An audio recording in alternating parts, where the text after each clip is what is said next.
linaje ilustre, una posición respetada en la corte de la dinastía Omeya y una inmensa biblioteca rebosante del saber clásico.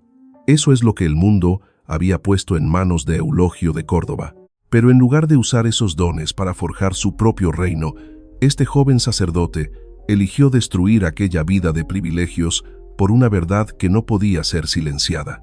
En una ciudad donde la espada era la ley y la lealtad a la fe una sentencia de muerte, Eulogio hizo un sacrificio que la historia jamás olvidaría.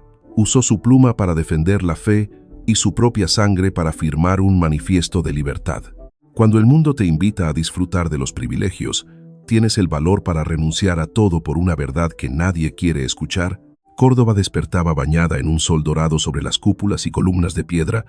La ciudad se extendía como un tapiz bordado de piedra caliza y luz. 300 años de dominio dinástico la habían convertido en la joya de la península ibérica, un lugar donde los palacios resplandecían y el murmullo del agua en los patios interiores nunca cesaba. En una espaciosa casa de rango senatorial, San Eulogio creció entre sedas, monedas y contactos suficientes para garantizar la seguridad de todo su linaje. Un linaje noble podía comprar la seguridad en palacio, pero no la paz para un alma que veía morir su propia lengua.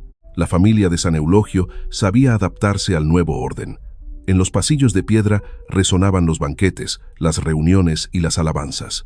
Su hermano José ostentaba un cargo en la corte de Abderramán II y caminaba con el aire confiado de quien comprende las reglas del poder.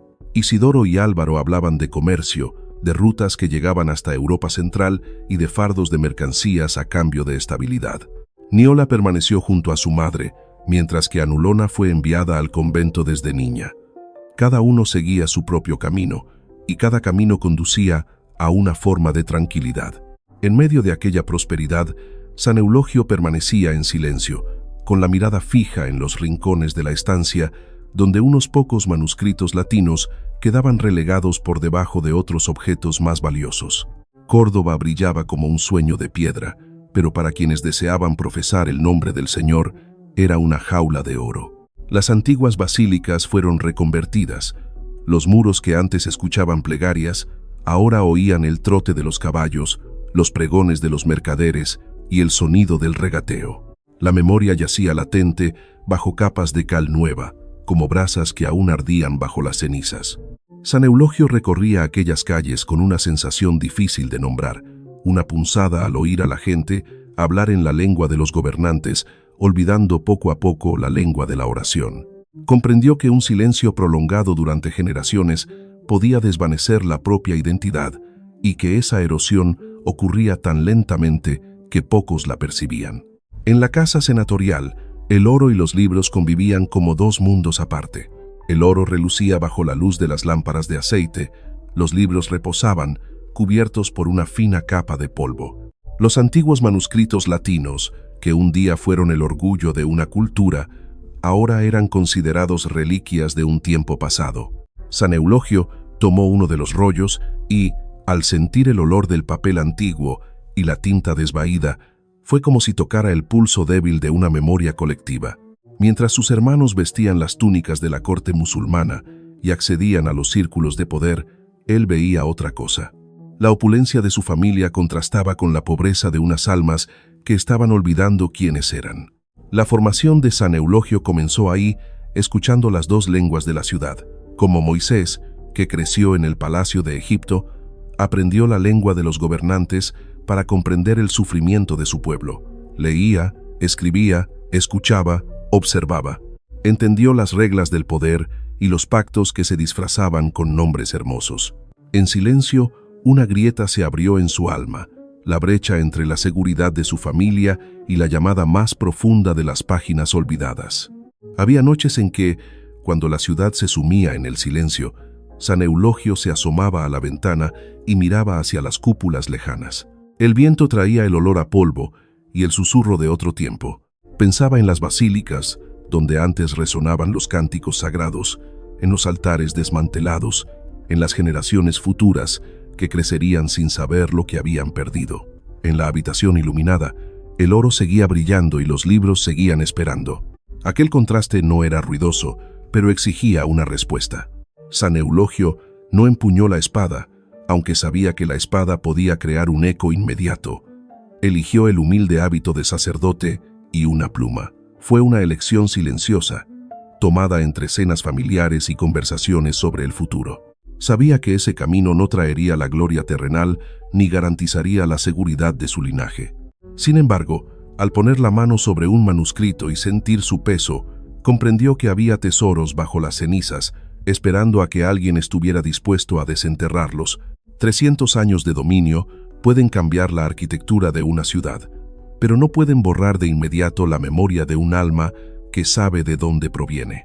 En la casa senatorial, entre el oro y los libros, entre las túnicas de la corte y el hábito humilde, San Eulogio emprendió su propio viaje. El mundo a su alrededor le ofrecía seguridad, estatus y un futuro prometedor a cambio de su silencio. Se enfrentó a aquella oferta, sintiendo su peso como una mano sobre el hombro, y en la quietud, la pregunta resonó, más profunda que todo el ruido de la ciudad. ¿Qué haces cuando el mundo te lo ofrece todo, excepto la verdad? Hay viajes que no se emprenden para encontrar nuevas tierras, sino para recuperar los fragmentos de un alma perdida. En el año 848, cuando Córdoba aún resplandecía bajo el poder del Emirato, San Eulogio dejó la ciudad con el pretexto de buscar noticias de su familia, pero en el fondo buscaba algo que había sido sepultado en el seno de su propia comunidad. Salió de las murallas que le eran familiares, dejando atrás su hogar senatorial y la seguridad que su linaje podía ofrecerle. En sus manos no llevaba oro.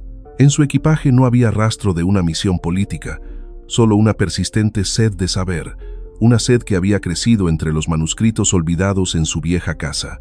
El camino hacia el norte se abría entre polvo rojo y viento frío. Navarra se extendía como una tierra áspera, donde los puestos de guardia recordaban al viajero la frágil frontera entre dos mundos. San Eulogio atravesó pequeñas aldeas y laderas cubiertas de niebla, escuchando el tañido de las campanas de los monasterios en el aire puro. Allí, la fe aún conservaba su forma primigenia. Las oraciones en latín todavía resonaban en las iglesias sin necesidad de bajar la voz. Cada paso era un compás que lo alejaba de Córdoba, pero, al mismo tiempo, era un compás que lo acercaba a unas raíces más profundas. En Leire, entre los gruesos muros de piedra y el silencio de la biblioteca, las manos de San Eulogio temblaron ligeramente al tocar aquellos libros que habían sobrevivido a tantas convulsiones. Virgilio, Horacio, Juvenal y las páginas de San Agustín reposaban en los estantes de madera, esperando a alguien que conociera su valor. Abrió cada volumen, inhalando profundamente el olor del papel y la tinta, sintiendo como si tocara las santas reliquias de una cultura. En Córdoba, esos manuscritos eran considerados vestigios de un tiempo ya irrelevante. Aquí, en cambio, se preservaban como parte del alma colectiva. Aquel contraste le hizo comprender que hay tesoros protegidos por la piedra y la oración, y hay tesoros sepultados por la autocomplacencia. Los días en Leire y los demás monasterios del norte transcurrieron al ritmo perseverante de la copia a mano. San Eulogio se inclinaba sobre la mesa de madera mientras la luz que se filtraba por una estrecha ventana caía sobre el papel.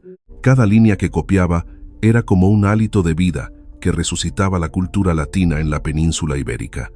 Escribía despacio, con esmero, como si cada letra llevara el peso de una generación. En aquel silencio, una certeza fue creciendo en él. Cuando una lengua muere, el recuerdo de Dios también se desvanece, y cuando el recuerdo se desvanece, el valor se agota. Preservar las letras era preservar la capacidad de recordar quiénes eran.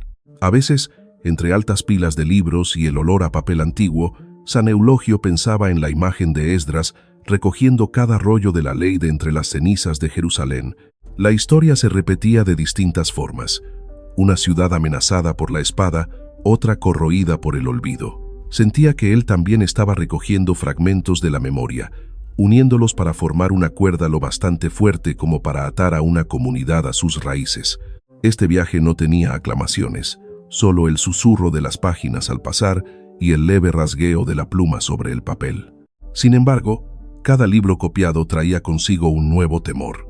San Eulogio sabía que regresar a Córdoba con aquellos manuscritos equivalía a llevar consigo un tesoro prohibido. En aquella ciudad resplandeciente, Cada libro podía convertirse en una sentencia de muerte si se malinterpretaba como un desafío al orden establecido. Sopesó su seguridad personal frente a la responsabilidad hacia una comunidad que perdía sus raíces. El miedo no lo detuvo, pero hizo sus pasos más lentos, más cautelosos, como si cada latido del corazón tuviera un precio. Al marchar de Leyre, el equipaje de San Eulogio pesaba más que a su llegada. Los manuscritos, cuidadosamente envueltos, iban ocultos entre su manto y sus alforjas. El camino hacia el sur se abría bajo un cielo gris pálido y el viento soplaba con fuerza en la cima del puerto. Se detuvo en un punto elevado y miró en dirección a Córdoba, oculta tras las lejanas montañas. Aquella ciudad lo esperaba con sus luces y su vigilancia, con su oro y sus promesas de paz. En ese instante, comprendió que llevaba consigo una chispa que podía incendiar la indiferencia de toda una generación o bien consumir su propia vida. San Eulogio permaneció en silencio en la cima del puerto, mientras el viento agitaba su manto. Los rollos de pergamino, apretados contra su pecho, eran como un segundo latido. Sabía que el viaje no había terminado. Apenas comenzaba una nueva etapa que exigiría más que erudición, exigiría entrega. El camino que descendía hacia el sur serpenteaba entre rocas y polvo, conduciendo a una ciudad donde cada página podía convertirse en una profesión de fe. Y en medio de aquella inmensidad, su silencio se hizo denso, como una promesa aún no pronunciada, una promesa que pondría a prueba todo lo que traía consigo del norte. Model. En la oscura prisión de Córdoba, la tinta no se hacía con pigmentos, sino con las gotas de sudor y la última esperanza de los que estaban a punto de morir. En el año 851, la puerta de hierro se cerró tras San Eulogio con un sonido seco. Su eco golpeó los muros húmedos y se asentó como una sentencia.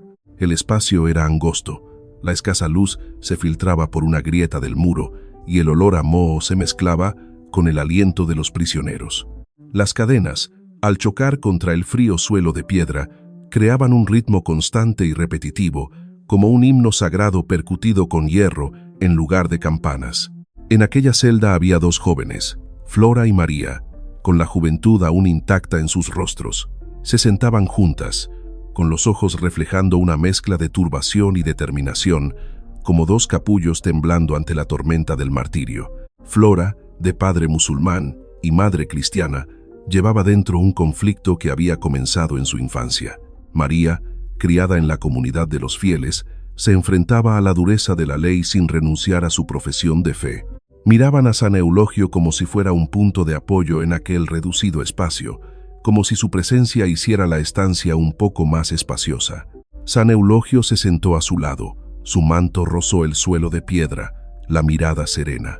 Escuchó la historia de cada una, escuchó el miedo expresado en voz baja y hasta el prolongado silencio entre respuestas. No acudió a ellas con la promesa de un milagro, sino con el recuerdo de los libros que había traído del norte.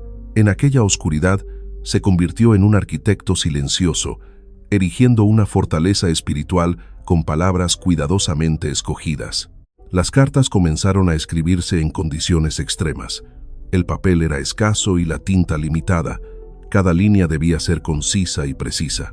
San Eulogio escribió a Flora y a María palabras de aliento, recordándoles el valor de profesar su fe, que la lealtad no se mide por los años vividos, sino por la profundidad de una elección.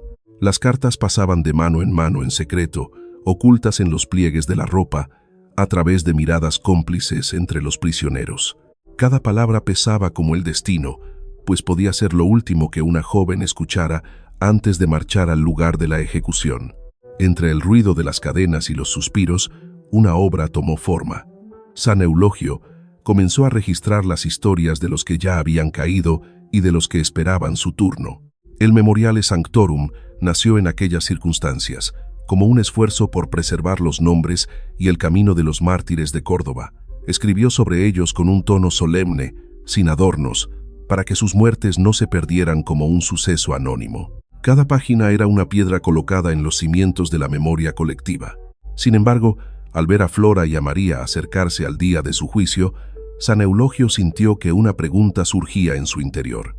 Él era quien las animaba, quien les recordaba que mantuvieran la fe, quien hablaba de la recompensa que superaba el miedo. Pero al contemplar su juventud, sus manos delicadas y sus ojos aún llenos de luz, se preguntó por la responsabilidad del guía intelectual. ¿Acaso sus escritos las estaban empujando a la muerte o las ayudaban a afrontarla con mayor dignidad? Aquella pregunta permaneció en él como una herida silenciosa. La imagen de Pablo escribiendo sus cartas desde la prisión de Roma acudió a la mente de San Eulogio como un paralelismo a través del tiempo. Desde aquellos muros húmedos de piedra, Pablo había enviado palabras para sostener a la comunidad, convirtiendo la cárcel en un lugar de donde brotaba la esperanza. Ahora, en la estrecha celda de Córdoba, San Eulogio también empuñaba la pluma, consciente de que las letras podían transformar una muerte aparentemente sin sentido en un sacrificio cuyo significado trascendía el patíbulo. No con estruendo, sino con la fidelidad escrita línea a línea. Una noche, mientras Flora y María dormían un sueño inquieto, San Eulogio estaba sentado a solas bajo la tenue luz. Dejó la pluma, se miró las manos y pensó en los manuscritos que había copiado en Leyre, en el camino de regreso a Córdoba desde el paso de montaña. El intelecto lo había llevado hasta allí, le había ayudado a leer la historia y a comprender el poder de la memoria.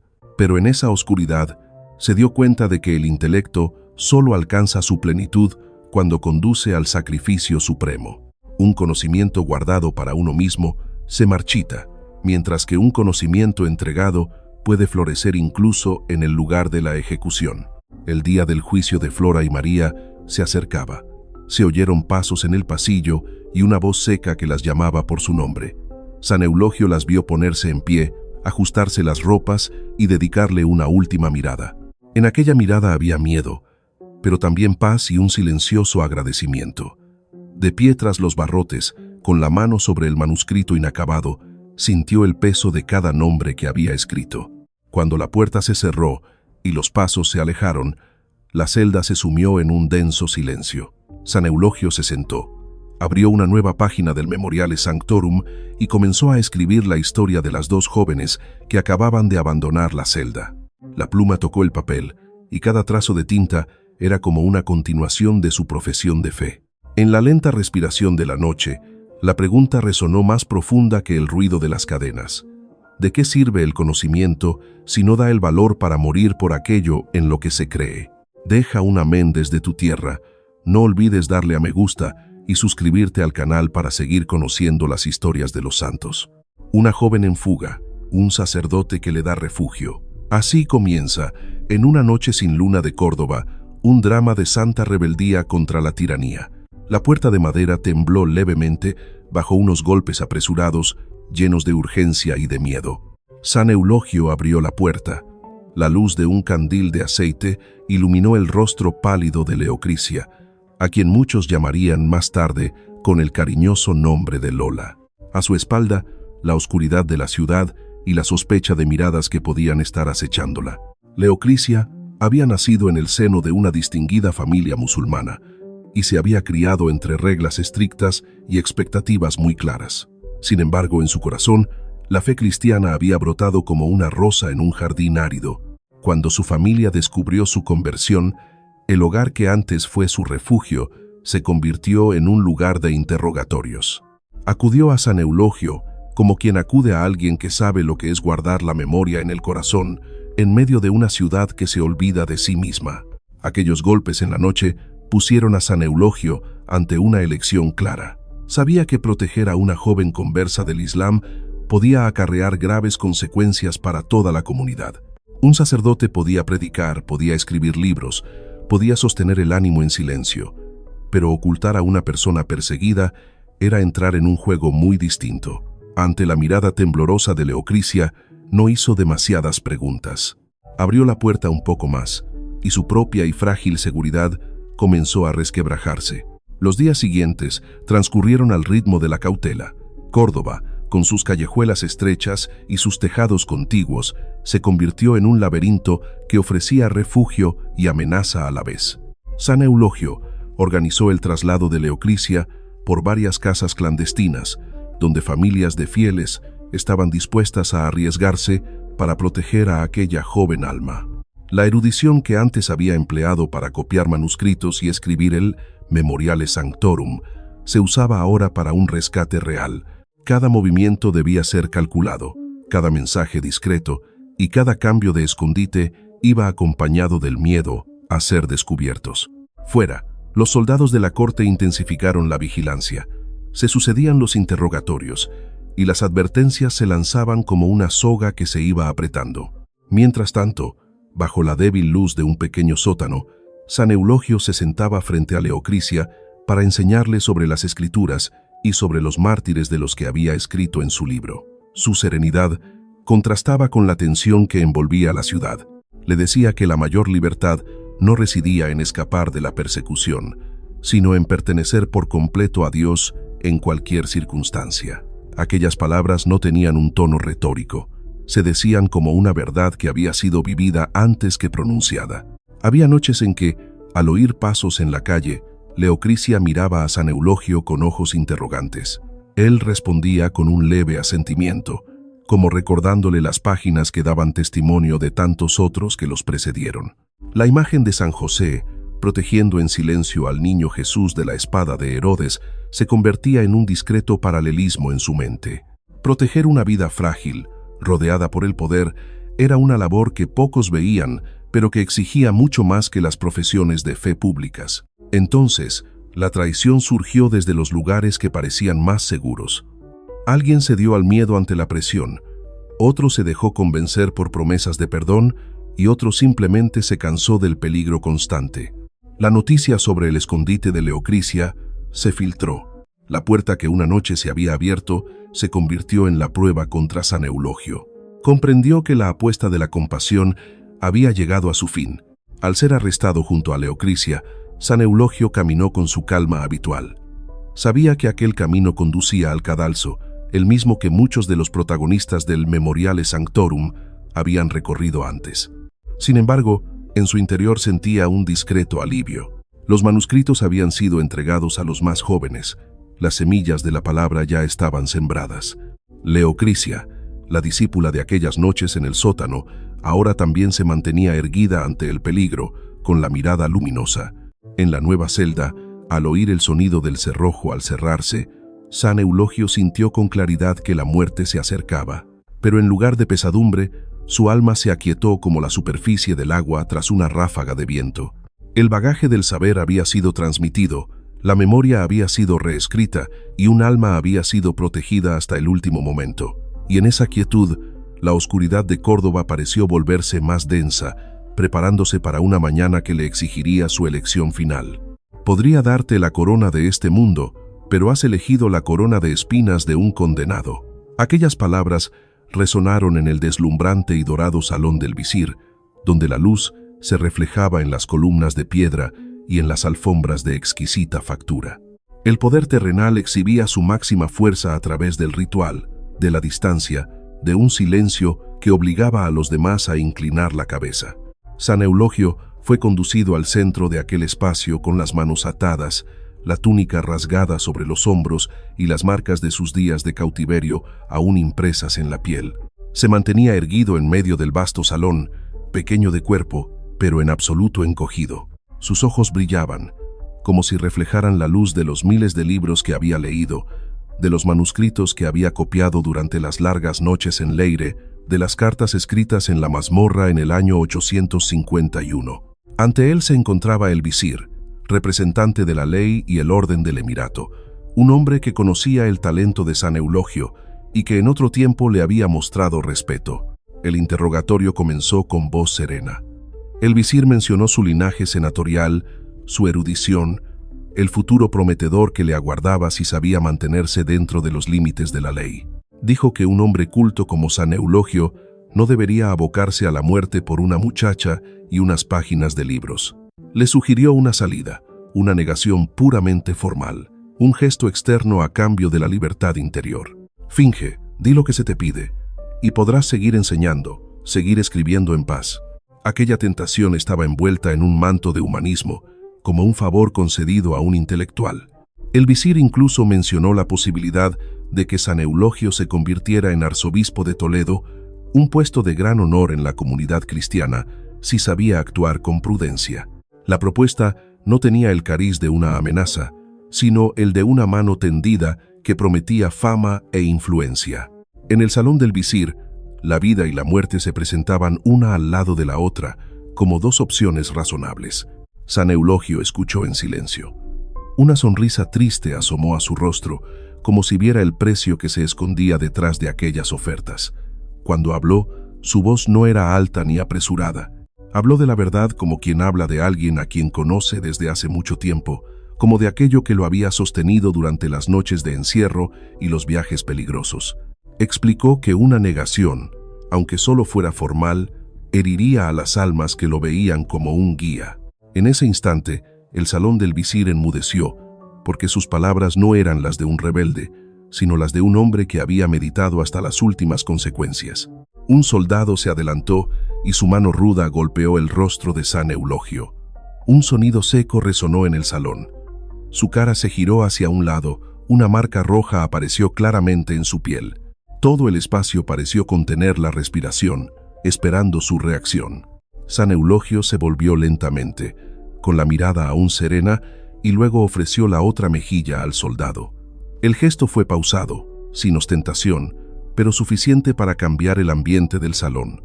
En su aliento, la imagen de Jesús ante Pilato pareció regresar, un paralelismo vivo entre el poder terrenal y la lealtad que trasciende ese poder. El visir lo miró más detenidamente, como buscando una señal de vacilación. Repitió la oferta del arzobispado de Toledo, la oportunidad de liderar a la comunidad desde la más alta posición. San Eulogio comprendía bien el valor de ese cargo. Sabía que desde allí podría influir en muchas más personas, que podría proteger a la comunidad con una posición oficial. Sin embargo, en el silencio de su alma, vio con claridad que ese camino comenzaría con una negación, aunque solo fuera de labios para afuera. Y esa negación se convertiría en una grieta en los cimientos que con tanto esfuerzo había construido. La elección se produjo en silencio, sin necesidad de más explicaciones. San Eulogio rehusó, su voz manteniendo el mismo ritmo pausado que cuando enseñaba a Leocrisia en la oscura cripta. Aceptó la sentencia de decapitación como quien acepta el siguiente paso en un viaje que había comenzado entre los pergaminos del norte. El salón del visir seguía iluminado. El oro aún brillaba, pero en medio de aquella luz se había sellado una decisión que resquebrajaba la aparente omnipotencia del poder. Cuando se leyó la sentencia, San Eulogio inclinó levemente la cabeza, como si escuchara un pasaje familiar de las Escrituras. Ya no era un erudito en medio de una biblioteca, ni un sacerdote enseñando en una mazmorra. Se había convertido en un testigo ante el tribunal del poder, donde la sabiduría se enfrentaba a la fama y elegía un camino que pocos se atreven a recorrer.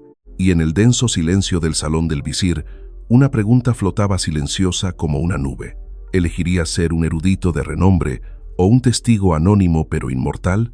El 11 de marzo del 859, el sol de Córdoba se alzaba sobre las blancas cúpulas y su luz caía sobre la plaza donde el patíbulo había sido erigido desde temprano. La ciudad, otrora resplandeciente como una joya, se congregaba ahora en un círculo de espera. La proclamación de la sentencia resonó en el aire seco y caluroso, unas palabras leídas con una firmeza que fue como un tajo antes de que la espada cayera de verdad. La multitud se agolpaba, algunos curiosos, otros enfadados, y algunos que solo querían presenciar un final para luego volver a su vida cotidiana. San Eulogio fue conducido al centro de la plaza con paso lento. Le habían quitado los grilletes, sus manos estaban libres en el último momento. Su raída capa se movía levemente con el viento cálido que ascendía del suelo de piedra caliza. En su rostro ya no había la tensión del juicio, ni la concentración de las noches en que escribió el Memoriale Sanctorum. Una profunda serenidad lo envolvía, como si todas las palabras ya hubieran sido dichas y todas las decisiones tomadas mucho antes de salir de su celda. En medio del murmullo de la multitud, una bandada de palomas blancas cruzó el cielo de Córdoba. Dieron vueltas en lo alto y luego descendieron lentamente, como buscando un lugar donde posarse. Mucha gente levantó la vista para seguirlas y algunas miradas se suavizaron por un instante. No hubo truenos ni señales ostentosas, solo aquellas alas blancas planeando bajo el sol como un delicado consuelo en medio de la atmósfera tensa. La imagen fue fugaz y luego se desvaneció, pero fue suficiente para quedar grabada en la memoria de los presentes. Al acercarse al tajo de madera colocado en el centro de la plaza, San Eulogio se arrodilló. El gesto era tan familiar como las veces que había inclinado la cabeza ante las sagradas escrituras, como las veces que se había sentado en el oscuro sótano para enseñar a Leocrisia. Inclinó la cabeza, juntó las manos y sus labios murmuraron una oración que la multitud no pudo oír. La hoja de la espada brilló bajo el sol, reflejando el cielo como una breve llamarada. En ese instante, el paralelismo entre inclinar la cabeza ante un libro e inclinarla ante la espada se hizo evidente. Un pacto sellado con sangre en lugar de tinta. El verdugo se acercó, y el sonido metálico de la espada, al ser alzada, resonó en el aire. La multitud pareció contener la respiración. El golpe descendió, certero y definitivo. La cabeza de San Eulogio cayó sobre las losas de piedra, y un silencio se extendió como una lenta oleada. La sangre empapó la tierra árida de Córdoba, penetrando en la piedra caliza ardiente bajo los pies de la multitud. La imagen del grano de trigo que muere para dar fruto cobró vida en la realidad. La sangre derramada era como una semilla sembrada en el corazón de la península ibérica. Por orden de las autoridades, su cuerpo fue retirado de la plaza y arrojado al río cercano a la ciudad. Las aguas del Guadalquivir fluyeron, llevándose el cuerpo de un sacerdote que había rechazado la gloria mundana. Cuentan que el cuerpo no se hundió de inmediato, sino que fue arrastrado hasta la orilla, intacto entre las corrientes. Se hablaba de una fragancia pura que emanaba del lugar, un aroma sutil como el de papel viejo y tinta, como el recuerdo de las páginas escritas con toda una vida. La historia se extendió por la comunidad como una confirmación de que la fidelidad tiene una vitalidad propia. En el palacio del visir, este recibió la noticia de la muerte con aparente serenidad. Sin embargo, los que estaban cerca de él notaron algo distinto en su mirada. La firmeza de San Eulogio ante el patíbulo, la calma con la que inclinó la cabeza, su rechazo a todas las ofertas. Todo ello había dejado una grieta en la fe, en el poder absoluto de la autoridad. La muerte podía poner fin a una vida, pero no podía borrar el recuerdo de lo que se había escrito y vivido. Ese pensamiento se abrió paso en la mente de aquellos que creían que la espada era la respuesta final. Leocrisia, la discípula que se sentaba en el sótano oscuro a escuchar sus enseñanzas sobre la libertad, tampoco escapó a la sentencia. Siguió los pasos de San Eulogio en la fidelidad, caminando hacia la muerte con la misma mirada brillante de las noches en que estudiaba las escrituras.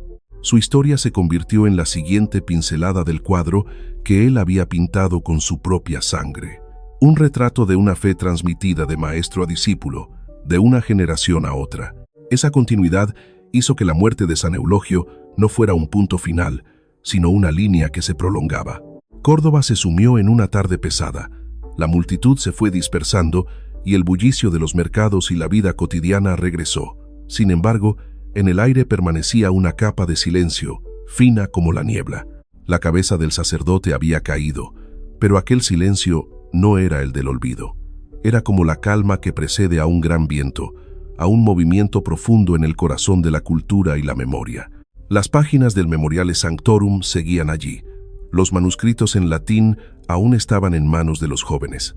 Bajo la luz menguante del atardecer, el sol de Córdoba cerró un día histórico. Un final había tenido lugar a la vista de todos, claro e irreversible, pero en el corazón de quienes habían oído, visto y leído, algo diferente comenzaba.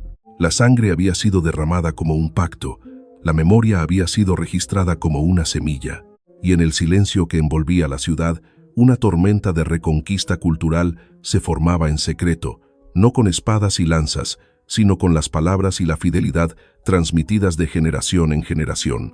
La sangre impregnó las piedras de Córdoba, el cuerpo fue arrastrado por la corriente, pero el tesoro de sabiduría de San Eulogio permaneció como un manantial subterráneo que no podía ser detenido. Su muerte, el 11 de marzo del 859, puso fin a una vida, pero sus libros, sus cartas y sus manuscritos continuaron pasando de casa en casa, de monasterio en monasterio, a través de las manos temblorosas de los jóvenes. En la oscuridad de una época de prueba, Las letras se convirtieron en una luz pequeña pero persistente. En el año 884, las reliquias de San Eulogio fueron trasladadas de Córdoba a Asturias por orden del rey Alfonso III. Aquel rey comprendía que el valor de un santo superaba cualquier tesoro nacional. El traslado se realizó en silencio y con reverencia, como un viaje a contracorriente de la historia.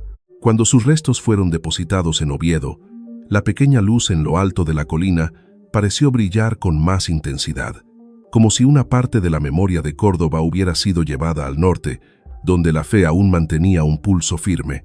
Los manuscritos que San Eulogio trajo de Navarra, de Leire, de los monasterios de las montañas, siguieron siendo copiados y preservados.